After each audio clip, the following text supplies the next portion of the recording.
सांभाळ संग्रह न करता त्याच्यासाठी असणारी इत्थंभूत शास्त्रीय पद्धतीची माहिती देखील त्या ठिकाणी त्यांना आहे. ही सगळ्यात साहेब महत्वाची बाजू आहे. कारण सगळ्यांच्याच घरात जुन्या दसऱ्याला पूजायच्या तलवारी यायच्या, पण ती कोणत्या येत्या अजून पण आपल्याला पण माहित नाही. आमच्या घरी 7-8-10 असलेल्या, पण नेमक्या कोणत्या येत्या आणि कुठल्या आल्या त्या, ती मराठा आहेत, मुघल आहेत, राजपूत आहेत, हे इथं बघितल्यानंतर खऱ्या अर्थानं कळतं. मग वेगवेगळ्या प्रत्येकाच्याकडच्या ठिकाणी वेगवेगळी हत्यारं ती कुठं कशी काय वापरायची, ते किती त्या ठिकाणी ठेवणं आणि तो संग्रह जपणं खऱ्या अर्थानं त्या काळामध्ये खूप मोठा विषय आहे.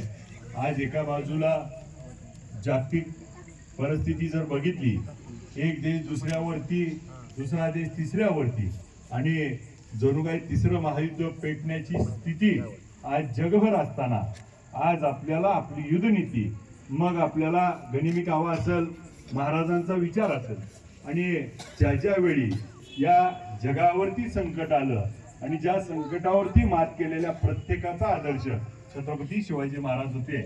म्हणून त्यांनी त्यांच्या आलेल्या राष्ट्रावरची संकट धुडकावून लावू शकले.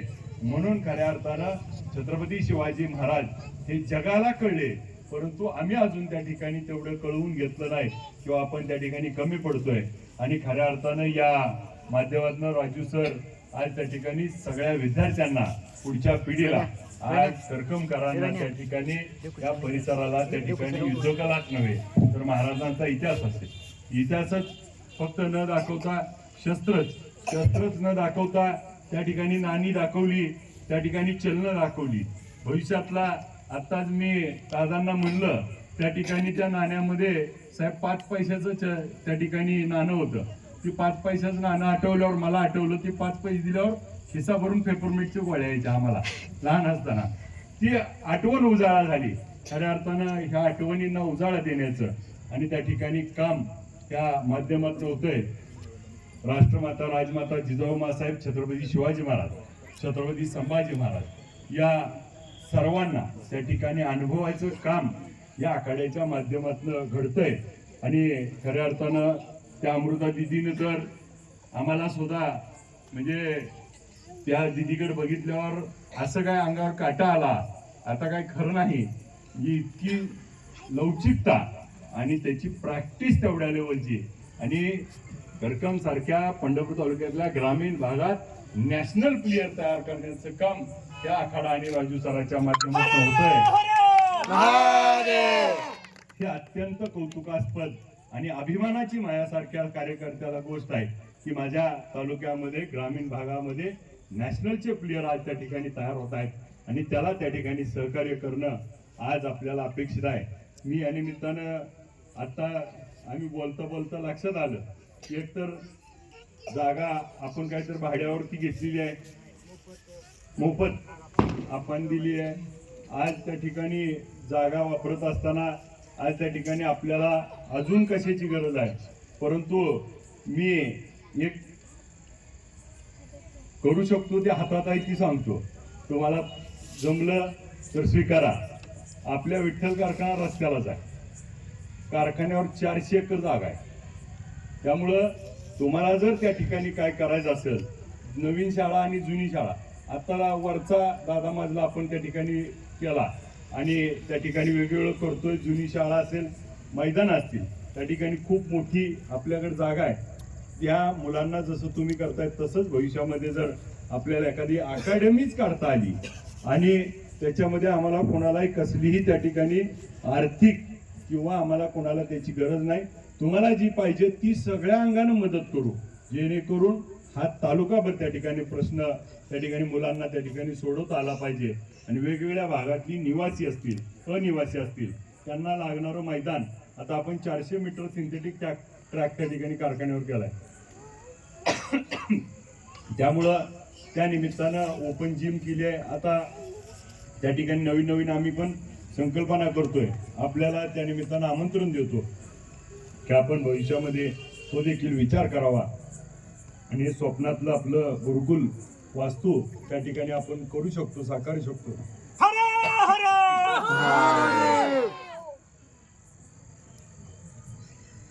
आणि त्या निमित्तानं या तालुक्यामध्ये साखर कारखानदारीत सुद्धा अशी मुलं घडवण्याचं एखादं पुण्याचं काम आमच्या वाटणीला येईल आणि त्या निमित्तानं तालुक्याला एक वेगळा आदर्श देखील निर्माण होईल।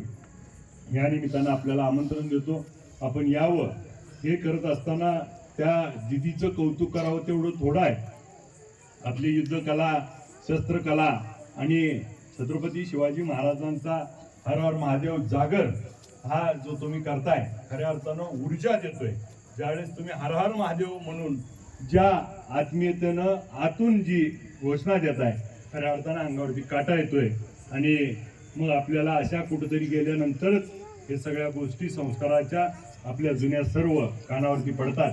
खऱ्या अर्थानं तुम्ही सर्व तरुण सहकारी उद्याची भारताची पिढी आहात आणि या पिढीला घडवण्याचं काम हे या माध्यमातून राजू सर करतायत।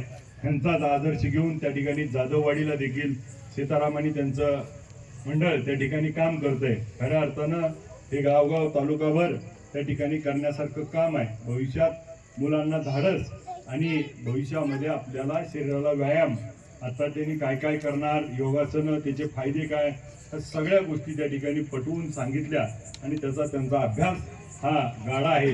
खऱ्या अर्थानं ह्या अभ्यासाची भविष्यात गरज आहे आणि ती आपल्या माध्यमातून त्या ठिकाणी आपण दूर करताय। या आज शालेय शिक्षणाच्या बाबतीत बघितलं तर शालेय शिक्षणात सर आजची परिस्थिती अशी आहे की किती जरी शिकलो आणि काही जरी झालं तर आज जी शाळेत शिकवलं जाते त्याचं आमच्या व्यवहारात काहीच उपयोगाला येत नाही। माझ्याकडे एखादा बीकॉमचा पोरगा नोकरी मागायला आला, एमकॉमचा पोरगा नोकरी मागायला आला आणि त्याला जीएसटीचा लॉंग फॉर्म विचारला तर येत नाही, त्याला जर आरटीजीएसचा लॉंग फॉर्म विचारला तर येत नाही, पॅन कार्डचा आरटीजीएस काय लॉंग फॉर्म सांगितलं तर येत नाही, परंतु तो बीकॉम एमकॉम झालेला असतो। आज त्या ठिकाणी बीए काय म्हणलं तर त्याची डिग्रीचं लॉंग फॉर्म सांग म्हणलं तर अडचणी। एखाद्या इंजिनियरला आम्ही कित्येक डिप्लोमा इंजिनियर वगैरे बघतो, त्याला माप जर मीटरमध्ये त्या ठिकाणी कन्वर्ट करायला सांगितली तर जमत नाही।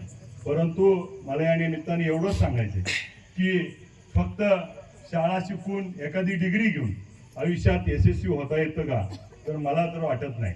परंतु आपण त्या ठिकाणी सगळे गुण आपल्यामध्ये असतील तर आपल्याला नक्की यशस्वी होता येतं। आज आपण कोणत्या डिग्रीचे आहात, कोणत्या ह्याचे आहात, त्यापेक्षा आपल्यामध्ये किती कला गुण आहेत, आपण काय काय करू शकतो, खऱ्या अर्थानं ते या काळामध्ये महत्वाचं आहे। आज आता ही मंडळाचा विषय म्हणून जी गणपती मंडळाचा अध्यक्ष असतो का त्याला पुढे व्हायचा संधी असते का, तर त्यानं कात्या वाळू ती सगळं दगडं आणलेली असते, ती मंडप तयार केलेला असतो, मिरवणूक केलेली असती, सगळी दोस्त गोळा केलेली असतील, ही एक नेतृत्वाचा गुण आहे।